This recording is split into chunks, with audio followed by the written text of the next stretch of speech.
Hello बच्चों, कैसे हो आप लोग। मैं संदीप कुमार यादव। आज हम बात करने वाले हैं 9th क्लास के चैप्टर नंबर 7, जिसका नाम है गति। आज हम पढ़ने वाले हैं कि इस चैप्टर में से कौन कौन सवाल है जो हर बार एग्जाम में पूछे जाते हैं। इन सवालों के बारे में हम डिटेल में बात करेंगे। तो बच्चों, हम वीडियो शुरू करते हैं। हमारा जो चैप्टर है बच्चों, चैप्टर नंबर 7, और चैप्टर का नाम है गति। आज हम पढ़ने वाले हैं कि गति में से कौन कौन से सवाल हर बार एग्जाम में पूछे जाते हैं। उन सारे इंपॉर्टेंट क्वेश्चन के बारे में हम बात करने वाले हैं। तो बच्चों, सबसे पहला जो क्वेश्चन आता है हमारा, गति। गति किसे कहते हैं? बच्चों, जब कोई वस्तु इकाई समय में कुछ दूरी तय कर लेती है, जब कोई वस्तु इकाई समय में कुछ दूरी तय कर लेती है, उसे गति कहते हैं। जैसे पंखा घूम रहा है, ये भी एक गति है। पृथ्वी सूरज के चारों तरफ चक्कर लगाती है, ये भी एक गति है। चंद्रमा पृथ्वी के चारों तरफ घूमता है, ये भी एक गति है। अगर हम एरोप्लेन उड़ा रहे हैं तो ये भी क्या है? गति है। ये भी गति के उदाहरण है। तो बच्चों, जब कोई वस्तु समय के अनुसार अपनी स्थिति बदल लेती है, उसे हम क्या कहते हैं? गति कहते हैं। जब कोई वस्तु समय के अनुसार अपनी स्थिति बदल लेती है, उसे गति कहते हैं। बच्चों, गति जो होते हैं दो प्रकार के होते हैं। एक होता है हमारा एक समान गति, एक समान गति, और एक होता है हमारा असमान गति। असमान गति, इसके बारे में समझते हैं। एक समान गति किसे कहते हैं? जब कोई वस्तु एक समान समय अंतराल में एक समान रूप से अपनी स्थिति बदलती है, उसे एक समान गति कहते हैं। जब कोई वस्तु एक समान अंतराल में एक समान रूप से अपनी स्थिति बदलती है, उसे हम एक समान गति कहते हैं। जैसे पृथ्वी जो है सूरज के चारों तरफ चक्कर लगा रही है। बच्चों, इसका मतलब पृथ्वी जो है एक समान गति से चारों तरफ घूम रही है, एक समान अंतराल समय में। इसीलिए बच्चों 24 घंटे का दिन रात होता है, 12 घंटे का दिन होता है हमारा, 12 घंटे का रात होता है। तो पृथ्वी जो है सूरज के चारों तरफ चक्कर लगा रही है, कौन से गति में? एक समान गति में। जैसे बच्चों, हम पंखा चलाते हैं। जब पंखा चलाते हैं तो पंखे का जो गति होता है बच्चों, एक समान गति होता है। अगर मान लीजिए हम बाइक चला रहे हैं, अब बाइक को हम 20 किलोमीटर पर आवर के स्पीड से चला रहे हैं, तो बच्चों ये कौन सी गति है? एक समान गति है। कौन सी गति है बच्चों? एक समान गति। यानी कि जब कोई वस्तु एक समान अंतराल समय में एक समान रूप से अपनी स्थिति बदलती है, उसे हम क्या कहते हैं? एक समान गति कहते हैं। उसके बाद बच्चों आता है हमारा असमान गति। जब कोई वस्तु एक समान अंतराल समय में असमान रूप से अपनी स्थिति बदलती है, उसे हम असमान गति कहते हैं। बच्चों, कभी कभी जो इनके बारे में पूछ लिया जाता है। एक होता है हमारा बच्चों वृत्तीय गति। कौन सी गति होता है बच्चों? वृत्तीय गति। जो वृत्तीय गति होता है एक समान भी हो सकता है और असमान भी हो सकता है। तो बच्चों, कभी कभी ये क्वेश्चन है जो एग्जाम में पूछे जाते हैं, इसलिए बच्चों इसके बारे में सुन लो।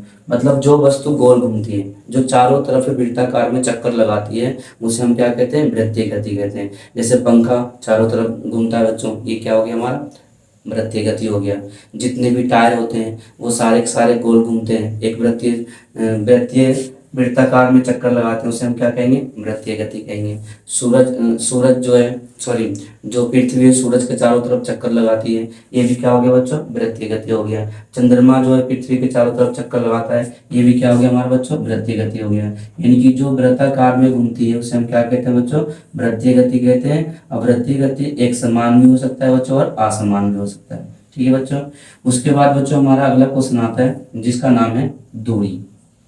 क्या है बच्चों हमारा दूसरा क्वेश्चन? दूरी। दूरी पे भी सवाल पूछ लिया जाता है। ठीक है बच्चों, हम दूरी और विस्थापन इन दोनों के बारे में बात करेंगे। किसके बारे में बात करेंगे? दूरी और विस्थापन के बारे में बात करेंगे। और दूरी और विस्थापन जो है, इसके बारे में एग्जाम में अंतर पूछ लिए जाते हैं। दूरी और विस्थापन में क्या अंतर है? कई बार है जो फर्स्ट टर्म के एग्जाम में पूछे जाते हैं, तो बच्चों इन क्वेश्चनों को सही से समझना है। दूरी होता क्या है बच्चों? किसी गतिमान वस्तु के द्वारा तय की गई कुल पथ की लंबाई को, पथ का मतलब रास्ता, अगर मान ली कोई वस्तु है जो गतिमान है यानी कि गति में है, और उसके द्वारा जितनी भी पथ तय की जाती है, जितनी भी पथ की लंबाई को तय की जाती है, उसे हम क्या कहते हैं बच्चों? दूरी कहते हैं। यानी किसी गतिमान वस्तु के द्वारा तय की गई कुल पथ की लंबाई को क्या कहते हैं बच्चों? दूरी कहते हैं। किसी गतिमान वस्तु के द्वारा तय की गई कुल पथ की लंबाई को क्या कहते हैं बच्चों? दूरी कहते हैं। अब जैसे मान लिया हम घर से निकले, घर से निकलने के बाद हम कहाँ गए? दुकान गए। दुकान गए, घर से निकलने के बाद मतलब पॉइंट ए से हम पॉइंट बी पे गए।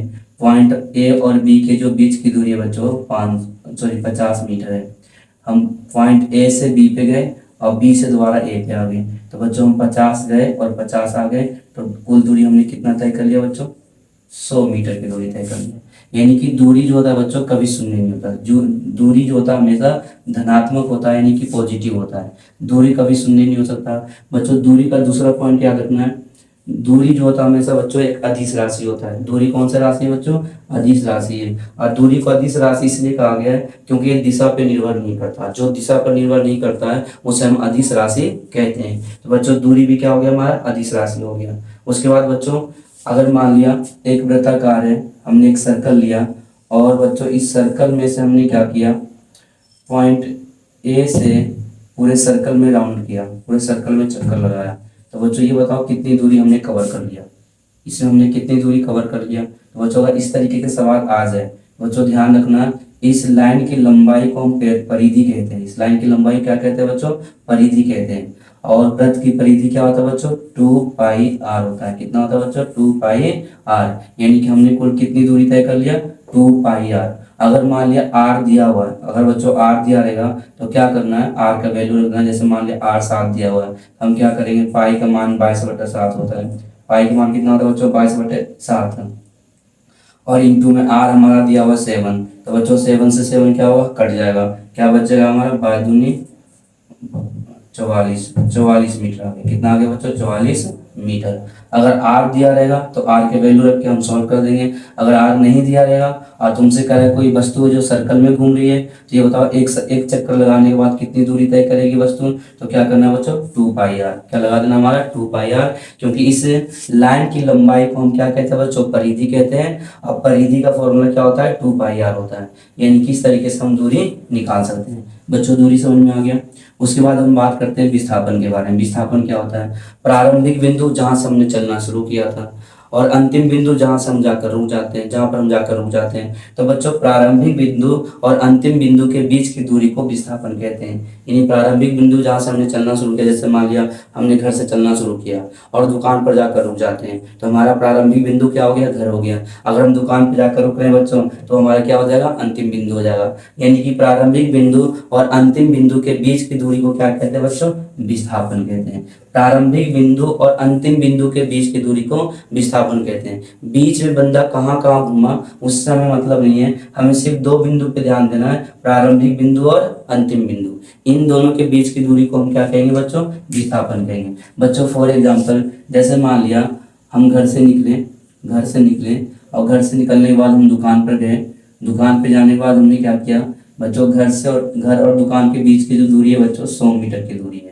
उसके बाद हमने क्या किया? दुकान से आते से हम रास्ते मतलब सी पॉइंट पे रुक जाते हैं। कहाँ पे रुक जाते हैं हम? सी पॉइंट पे रुक जाते हैं। एस और सी के बीच की दूरी है बच्चों वो 20 मीटर की दूरी है। कितने मीटर की दूरी है? 20 मीटर की दूरी है। तो ये बताओ विस्थापन कितना हो जाएगा? तो बच्चों हमें क्या देखना है? प्रारंभिक बिंदु देखना है, कौन है? एच है। उसके बाद बच्चों हमें क्या देखना है? अंतिम बिंदु देखना है, कौन है? सी है। और इन दोनों के बीच की दूरी को हम क्या कहेंगे बच्चों? विस्थापन कहेंगे। तो इन दोनों के बीच की दूरी कितना बच गया बच्चों? 80 मीटर बच गया। तो ये बताओ विस्थापन कितना हो गया? 80 मीटर हो गया। यानी कि प्रारंभिक बिंदु और अंतिम बिंदु के बीच की दूरी को क्या कहते हैं बच्चों? विस्थापन कहते हैं। अगर तुमसे दूरी पूछेगा बच्चों तो क्या बताना है? तो 100 गए, 100 जाने के बाद हम 20 आ गए, तो 100 और 20 कितने हो गए बच्चों? 120 मीटर हो गए। यानी कि दूरी जो है 120 मीटर हो गया और हमारे जो विस्थापन है वो कितना रह गया हमारा? 80 मीटर रह गया। क्योंकि बच्चों दूरी जो होता है प्रारंभिक बिंदु और अंतिम बिंदु पे निर्भर नहीं करता है, लेकिन जो विस्थापन होता है वो प्रारंभिक बिंदु और अंतिम बिंदु पे निर्भर करता है। और बच्चों अगर मान लिया दोबारा से हम घर पे वापस आ जाते हैं तो हमारा विस्थापन क्या हो जाएगा? 0 हो जाएगा। यानी कि प्रारंभिक बिंदु और अंतिम बिंदु जब दोनों एक ही पॉइंट पे होता है तो बच्चों विस्थापन क्या हो जाता है? 0 हो जाता है, यानी कि 0 हो जाता है। क्योंकि बीच में कोई डिस्टेंस नहीं बचता। जब बीच में कोई डिस्टेंस नहीं बचेगा तो हमारा विस्थापन क्या हो जाएगा? 0 हो जाएगा। यानी कि जिस बिंदु से हमने चलना प्रारंभ किया था अगर उसी बिंदु पर आकर हम रुक जाते हैं तो हमारा विस्थापन क्या हो जाता है बच्चों? 0 हो जाता है। कभी कभी जो सर्कल में जो सवाल पूछ लिए जाते हैं, सवाल ये पूछा जाता है कोई वृत्त है, कोई अर्धवृत्त है जिसमें हाफ सर्कल लगाने के बाद इसका जो रेडियस दिया हुआ r दिया हुआ है, कोई वस्तु जो हाफ सर्कल में अर्धवृत्त में जो चक्कर लगाता है, और तो अर्धवृत्त में जब चक्कर लगाता है बच्चों, तो ये बताओ इसका इसका विस्थापन कितना होगा, विस्थापन के बारे में बताओ। ये पिछली बार क्वेश्चन आया हुआ है बच्चों, ठीक है। तो हमने क्या किया, यहाँ से पॉइंट ए से चलना शुरू किया। पॉइंट ए से चलने के बाद हम पॉइंट बी पे जाकर रुक जाते हैं। अब बच्चों हम पॉइंट बी पे रुक जाएंगे तो ये बताओ विस्थापन कितना हो जाएगा। विस्थापन का मतलब शॉर्टकट रास्ता भी होता है बच्चों। जो हमारा शॉर्टकट रास्ता होता है उसे हम क्या कहते हैं, विस्थापन कहते हैं। तो हम क्या करेंगे बच्चों, अगर हमें पॉइंट ए पे आना हो तो हम क्या करेंगे, सीधे आ जाएंगे भाई। बी से कहाँ पे आएंगे, सीधे ए पे आ जाएंगे। अब यहाँ से यहाँ की दूरी को हम क्या कहते हैं बच्चों, व्यास कहते हैं, यानी कि डी कहते हैं, डायमीटर कहते हैं। और इसका आर दिया हुआ है, अगर ए आर दिया हुआ तो ये भी कितना हो जाएगा बच्चों, आर हो जाएगा। और आर प्लस आर कितना हो जाएगा बच्चों, 2r आ जाएगा। यानी कि विस्थापन कितना हो गया बच्चों, 2r हो गया। अगर तुमसे ये कहा जाए कि कोई वस्तु जो है वृत्ताकार में घूम रही है और एक चक्कर लगा रही है, और जब एक चक्कर वो वस्तु लगा लेगी तो विस्थापन कितना हो जाएगा बच्चों, 0 हो जाएगा। क्योंकि जिस बिंदु से हम चलना प्रारंभ करते हैं, अगर उसी बिंदु पर आकर रुक जाए तो हमारा विस्थापन कितना हो जाता है, 0 हो जाता है। ठीक है बच्चों। विस्थापन जो होता है बच्चों एक सदिश राशि होता है, क्योंकि विस्थापन जो होता है दिशा पर निर्भर करता है। विस्थापन जो है शून्य हो सकता है, लेकिन बच्चों दूरी है जो शून्य नहीं हो सकता। एक बार बच्चों और सुन लो, दूरी और विस्थापन में जो पेपर में कई बार सवाल पूछे जाते हैं, तो इन अंतर पूछे जाते हैं, दूरी और विस्थापन में क्या अंतर है, इनको ध्यान से सुन लो। और हो सकता है इस बार भी तुम्हारे एग्जाम में आ सकते हैं, ठीक है। तो बच्चों इनको जो सही तरीके से समझ लो, दूरी और विस्थापन में क्या अंतर है, ये सवाल कई बार है जो एग्जाम में पूछे जाते हैं। तो बच्चों अगर दूरी का पूछेगा, तो जब किसी गतिमान वस्तु के द्वारा तय की गई कुल पाथ की लंबाई को क्या कहते हैं, दूरी कहते हैं। अब विस्थापन क्या होता है, प्रारंभिक बिंदु और अंतिम बिंदु के बीच की दूरी को क्या कहते हैं, विस्थापन कहते हैं। पहला पॉइंट समझ आ गया बच्चों। दूरी जो है क्या है, अदिश राशि है, क्योंकि ये दिशा पर निर्भर नहीं करता है। अब विस्थापन जो क्या है, सदिश राशि है, क्योंकि ये दिशा पर निर्भर करता है। और दूरी कभी शून्य नहीं होता। और बच्चों विस्थापन जो शून्य हो सकता है, और शून्य कब हो सकता है, जब प्रारंभिक बिंदु और अंतिम बिंदु के बीच में कोई दूरी ना हो, यानी कि दोनों बिंदु एक समान हो, एक ही पॉइंट पे हो, तो उसे हम क्या कहेंगे बच्चों, विस्थापन शून्य हो जाएगा। और दूरी जो है कभी शून्य नहीं होगा। तो इस तरीके से बच्चों दोनों के बीच में दो अंतर है जो 3 अंतर है जो याद रखना है, पेपर में पूछ लिए जाते हैं। अगर बच्चों 2 नंबर का आया तो 2 अंतर लिखना है, अगर 3 नंबर का आ गया तो बच्चों 3 अंतर लिख देना है। और पेपर में जरूर आएगा बच्चों, इस पॉइंट को सही तरीके से याद कर लेना है। तो बच्चों ये था हमारा दूरी और विस्थापन में अंतर। बच्चों अब हम बात करने वाले हैं चाल के बारे में। चाल के बारे में जो बच्चों सवाल पूछ लिए जाते हैं, इसलिए बच्चों इस पॉइंट को भी सही तरीके से समझ लो। चाल किसे कहते हैं, चाल किसे कहते हैं बच्चों, 1 मिनट रुक जाओ, थोड़ा इंक डाल देता हूँ मैं इसमें।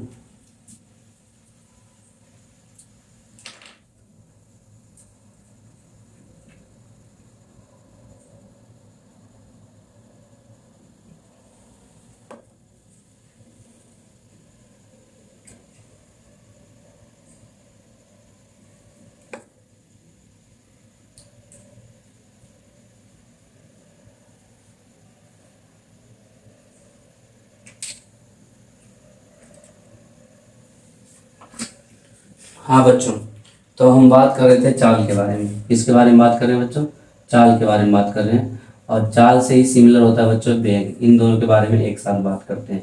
इसके बाद हम बात करेंगे इन दोनों के बीच में किस तरीके से अंतर है जो पूछा जाता है। तो बच्चों सबसे पहला क्वेश्चन आता है हमारा, चाल किसे कहते हैं। जब कोई वस्तु इकाई समय में कुछ दूरी तय कर लेती है और किसी भी दिशा में तय कर लेती है, उसे हम क्या कहते हैं, चाल कहते हैं। जब कोई वस्तु इकाई समय में कुछ दूरी किसी भी दिशा में तय कर लेती है, उसे क्या कहते हैं बच्चों, चाल कहते हैं। यानी कि चाल का कोई डायरेक्शन नहीं होता। अगर किसी का अगर कोई डायरेक्शन नहीं होगा तो बच्चों उसे हम क्या कहेंगे, अदिश राशि कहेंगे। यानी कि चाल जो है बच्चों, चाल जो है एक अदिश राशि है। चाल कौन सी राशि है बच्चों, एक अदिश राशि, इसको याद कर लेना, ठीक है। चाल क्या बच्चों, एक अदिश राशि, क्योंकि ये दिशा पर निर्भर नहीं करता है। और बच्चों वेग का भी यही डेफिनेशन, बस थोड़ा सा अंतर है कि जब कोई वस्तु इकाई समय में कुछ दूरी तय कर लेती है, एक निश्चित दिशा में तय करती है। कौन सी दिशा में बच्चों, निश्चित दिशा में। यानी कि जब कोई वस्तु इकाई समय में कुछ दूरी निश्चित दिशा में तय करती है, उसे हम क्या कहते हैं बच्चों, वेग कहते हैं। अगर ये भाई इसमें हम दिशा के बारे में बात कर रहे हैं, इसका मतलब बच्चों वेग क्या हुआ है, सदिश राशि होगा। कौन सी राशि है बच्चों, सदिश राशि है। अंतर भी देखते जाना, पेपर में इसके अंतर पूछ लिए जाते हैं, ठीक है बच्चों। एक सदिश राशि है और हमारा जो चाल है एक अदिश राशि है। इस पॉइंट को याद रखना, ये हमारा पहला पॉइंट था बच्चों। इससे पहले मैंने क्या बताया जब कोई वस्तु इकाई समय में कुछ दूरी तय कर लेती है किसी भी दिशा में, उसे क्या कहते हैं? चाल कहते हैं। और जब कोई वस्तु इकाई समय में कुछ दूरी तय करती है निश्चित दिशा में, उसे क्या कहते हैं? वेग कहते हैं। यानी कि ये जो है दिशा पर निर्भर नहीं करता है, इसलिए एक अदिश राशि है, और ये जो है दिशा पर निर्भर करता है, इसलिए क्या है? सदिश राशि। बच्चों चाल जो होता है हमेशा धनात्मक होता है। चाल हमेशा कैसा होता है बच्चों?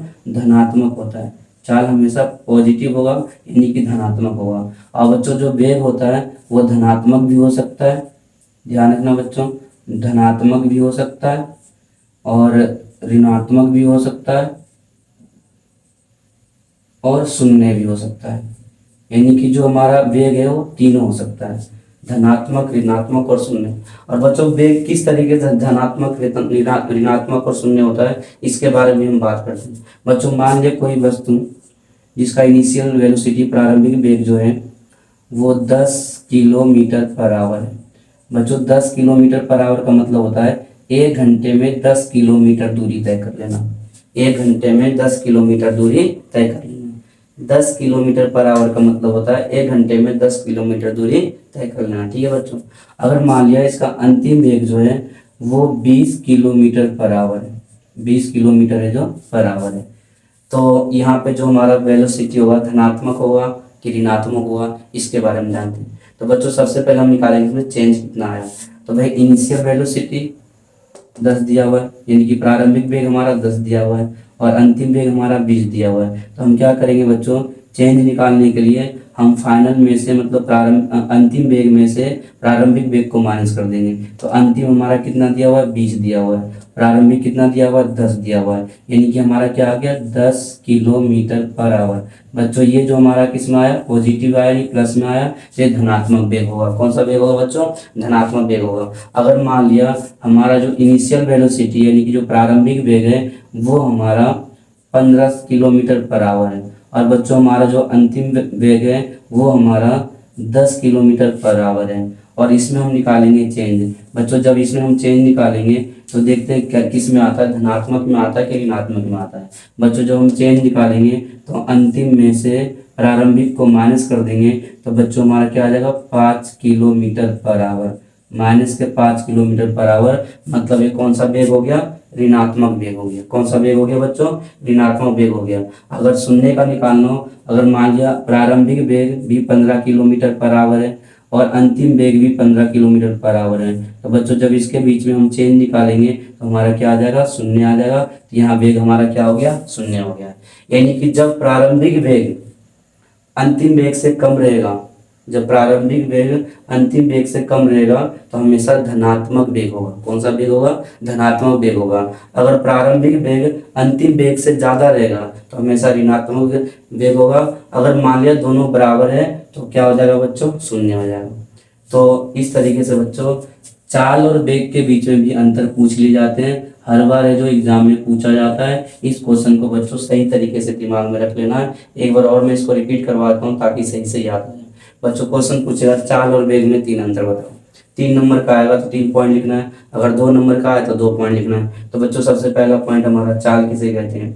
चाल जब कोई वस्तु इकाई समय में कुछ दूरी तय करती है किसी भी दिशा में, उसे क्या कहते हैं? चाल कहते हैं। पहला पॉइंट हमारा ये हो गया। अगर वेग, बच्चों वेग का पहला पॉइंट, जब कोई वस्तु इकाई समय में कुछ दूरी तय करती है, एक निश्चित दिशा में तय करती है, उसे क्या कहते हैं? वेग कहते हैं। उसके बाद बच्चों चाल जो एक अदिश राशि है क्योंकि दिशा पर निर्भर नहीं होता, और बच्चों वेग जो एक सदिश राशि है क्योंकि दिशा पर निर्भर करता है। चाल हमेशा धनात्मक होता है यानी कि पॉजिटिव होता है, और जो वेग होता है धनात्मक भी हो सकता है, ऋणात्मक भी हो सकता है और शून्य भी हो सकता है। तो बच्चों इस तरीके से जो चाल और वेग के बीच में जो सवाल पूछे जाते हैं। उसके बाद बच्चों इसमें से जो हमारा सवाल आता है वो है कि चाल का एसआई मात्रक क्या है, दूरी का एसआई मात्रक क्या है और वेग का एसआई मात्रक क्या है, इसके बारे में हम पढ़ेंगे अभी। देखते हैं बच्चों चाल का एसआई मात्रक, वेग का एसआई मात्रक और उसके बाद हमारा दूरी का एसआई मात्रक, इन सब के एसआई मात्रक के बारे में पढ़ेंगे। सबसे पहले बच्चों अगर तुमसे चाल का एसआई मात्रक पूछेगा तो क्या बताना है? मीटर पर सेकेंड। बच्चों एसआई मात्रक का मतलब होता है अंतर्राष्ट्रीय मात्रक।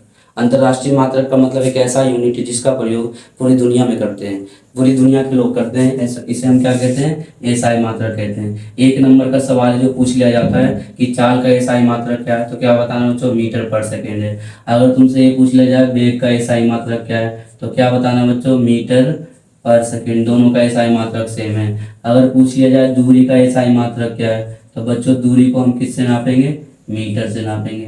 तो दूरी का एसआई मात्रक क्या हो गया बच्चों, मीटर हो गया। ठीक है बच्चों, इसको सही कैसे याद रखना है। अगर विस्थापन के एसआई मात्रक पूछ लिया, तो विस्थापन भी दूरी की तरह होता है बच्चों, तो उसका भी क्या हो जाएगा, मीटर हो जाएगा। दूरी और विस्थापन को हम मीटर से मेजर करते हैं, और चाल और वेग को हम किससे नापते हैं बच्चों, मीटर पर सेकंड से नापते हैं। उसके बाद बच्चों हमारा जो अगला क्वेश्चन है, जिसका नाम है बच्चों औसत चाल। क्या नाम है हमारा, औसत चाल। इस पे भी सवाल पूछ लिए जाते हैं बच्चों। न्यूमेरिकली जो है हम अगली नेक्स्ट वीडियो में पढ़ेंगे। इसमें सिर्फ हम ये पढ़ रहे हैं कि कौन कौन जो है थ्योरी में सवाल पूछे जाते हैं, उन सवालों के बारे में, कौन कौन से टॉपिक है जो पूछा जाता है उसके बारे में पढ़ रहे हैं। और बच्चों इससे अलग कुछ नहीं पूछा जाएगा। जो जो टॉपिक मैं यहाँ पर पढ़ा रहा हूँ बच्चों, इन्हीं टॉपिक को सही तरीके से समझ कर जाना है। जो जो अंतर मैंने बताया बच्चों, उससे अलग अंतर कुछ भी नहीं पूछा जाएगा। इन अंतर को सही तरीके से पढ़ना है। तो बच्चों औसत का मतलब क्या होता है, औसत का मतलब होता है एवरेज। अगर मान लीजिए कोई गाड़ी है, कभी हम 10, क्योंकि किसी भी गाड़ी को एक समान चाल से चलाना संभव नहीं है।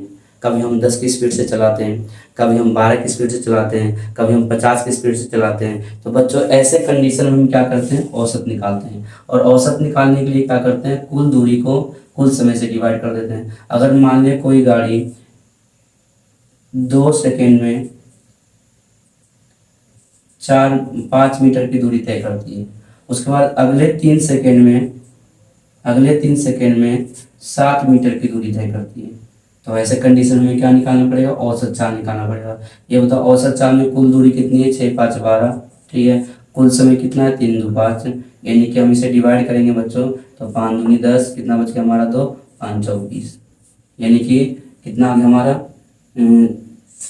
2.4 मीटर पर सेकेंड। इसका औसत चाल है कितना है, 2.4 मीटर पर सेकेंड।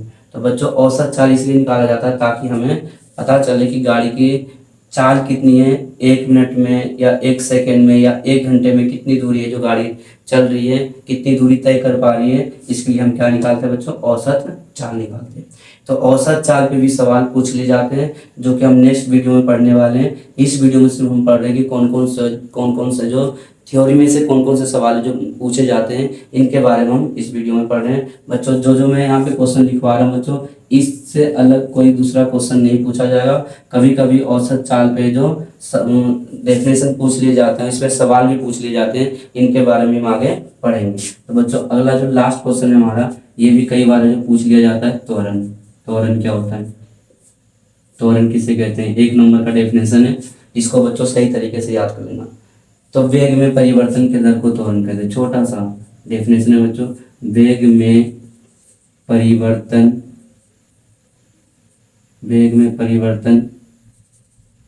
के दर को त्वरण कहते हैं। कई बार है जो बच्चों एग्जाम में पूछा गया क्वेश्चन, इसको सही तरीके से याद कर लेना है। अगर बच्चों तुमसे पूछ लिया त्वरण किसे कहते हैं, तो वेग में परिवर्तन के दर को क्या कहते हैं, त्वरण कहते हैं। अब बच्चों वेग में परिवर्तन कैसे निकालेंगे, अब जैसे मान लिया हमारा जो प्रारंभिक वेग होता है उसे हम क्या मानते हैं, प्रारंभिक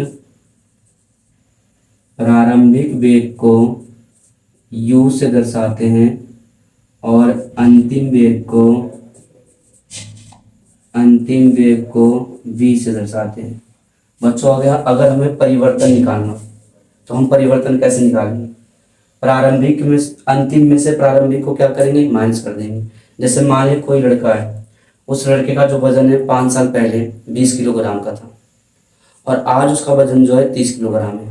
तो बच्चों परिवर्तन कितना आया, 10 किलोग्राम का परिवर्तन आया। तो हमने परिवर्तन कैसे निकाला, जो अभी का वजन है, मतलब जो अंतिम वजन है, अभी का वजन का मतलब क्या, जो अंतिम वजन है, और उस अंतिम वजन में से हमने क्या किया, प्रारंभिक वजन को माइनस कर दिया। प्रारंभिक कितना था, 20 किलो था, और अंतिम कितना है, 30 है। 30 में से बच्चों 20 माइनस करें कितना बचेगा, 10, यानी कि 10 किलोग्राम का परिवर्तन आया। तो बच्चों यहाँ पे भी परिवर्तन कैसे निकालेंगे, अंतिम में से प्रारंभिक को माइनस कर देंगे, यानी कि a बराबर b माइनस यू, ये हमारा क्या आ गया बच्चों, परिवर्तन आ गया। और ये परिवर्तन प्लस में भी हो सकता है, माइनस में भी हो सकता है। ये जो परिवर्तन जो है ये प्लस में भी हो सकता है और माइनस में भी हो सकता है।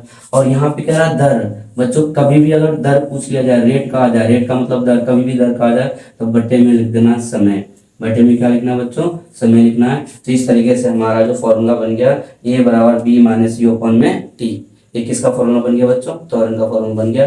इस पे सवाल हम अगली वीडियो में करेंगे बच्चों। इसमें क्या करना है, जितने भी मैंने थ्योरी बताए इन सब के जो डेफिनेशन सही तरीके से याद करना है। और जो जो बच्चों इस वीडियो में बताया जा रहा है उससे अलग कोई भी सवाल नहीं पूछा जाएगा। इन सवालों को सही तरीके से रट के जाना है, कुछ भी करना है समझ के जाना है। अगर सही से ध्यान दिया होगा बच्चों तो आसानी से तुम सारे सवालों के जवाब है जो आसानी से एग्जाम में लिखकर आ जाओगे।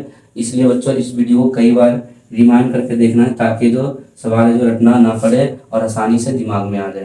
तो बच्चों त्वरण क्या होता है, वेग में परिवर्तन के दर को क्या कहते हैं, त्वरण कहते हैं। कभी कभी इसका एसआई मात्रक पूछ लिया जाता है बच्चों, एसआई मात्रक भी पूछ लिए जाते हैं इसके, इसलिए बच्चों इसके एसआई मात्रक पे भी ध्यान देना है। इसका एसआई मात्रक होता है मीटर पर सेकेंड स्क्वायर। बच्चों इसका एसआई मात्रक क्या होता है, मीटर पर सेकेंड स्क्वायर। इसको भी बच्चों सही तरीके से याद कर लेना है। बच्चों त्वरण पे सवाल और बच्चों ए बराबर मैं बता देता हूँ इसमें से और क्या क्या सवाल है जो पूछे जाते हैं। ए बराबर जो जो हमने पढ़ा उसके बारे में एक बार रिवीजन करवा देता हूँ ताकि और सही तरीके से आ जाए। बच्चों इस चैप्टर में हमने गति के बारे में पढ़ा, गति किसे कहते हैं, गति कितने प्रकार के होते हैं, इसको भी सही तरीके से याद कर लेना है। उसके बाद बच्चों ने पढ़ा दूरी के बारे में, दूरी क्या होता है। उसके बाद हमने पढ़ा विस्थापन के बारे में। और बच्चों दूरी और विस्थापन के बीच में क्या अंतर है ये सवाल में 99% पूछा जाता है, इसको सही तरीके से याद करना। उसके बाद बच्चों जो दूसरा अंतर है वो चाल और वेग में क्या अंतर है, इसको भी सही तरीके से याद कर लेना। और उसके बाद बच्चों एक एक नंबर का डेफिनेशन के तौर पे जो औसत चाल के बारे में पूछ लिया जाता है, त्वरण किसे कहते हैं इसके बारे में पूछ लिया जाता है, त्वरण कितने प्रकार के होते हैं इस पे भी सवाल है जो कई बार एग्जाम में पूछे जाते हैं। उसके बाद बच्चों इसमें से जितने भी एसआई मात्रक है, हमने चाल का एसआई मात्रक पढ़ा मीटर पर सेकेंड, उसके बाद हमने वेग का एसआई मात्रक पढ़ा मीटर पर सेकेंड, चाल और वेग का एसआई मात्रक दोनों का एक जैसा होता है मीटर पर सेकेंड। औसत चाल का भी पूछेगा तो बच्चों उसका भी बताना है मीटर पर सेकेंड। अगर दूरी का पूछ लिया तो मीटर होता है, अगर विस्थापन का पूछ लिया तो उसका भी क्या होता है बच्चों, मीटर होता है। अगर त्वरण का भी पूछ लिया तो इसका एसआई मात्रक भी मीटर पर सेकेंड होता है। त्वरण का एसआई मात्रक क्या होता है बच्चों, मीटर पर सेकेंड। ये वो क्वेश्चन है जो 1 नंबर में पूछे जाते हैं और अंतर जो है 2 से 3 नंबर में पूछे जाते हैं। तो बच्चों इन क्वेश्चनों को सही तरीके से रिवीजन करके जाना है, सही तरीके से याद करके जाना है ताकि एग्जाम में एक भी क्वेश्चन ना छूटे। बच्चों हम अगली वीडियो में बात करने वाले हैं कि इस चैप्टर में से कौन कौन जो सवाल बार बार एग्जाम में पूछे जाते हैं उन सवालों को हम बिल्कुल आसान तरीके से करने वाले हैं। ठीक है बच्चों, तो जब तक के लिए नमस्कार, खुश रहें, धन्यवाद।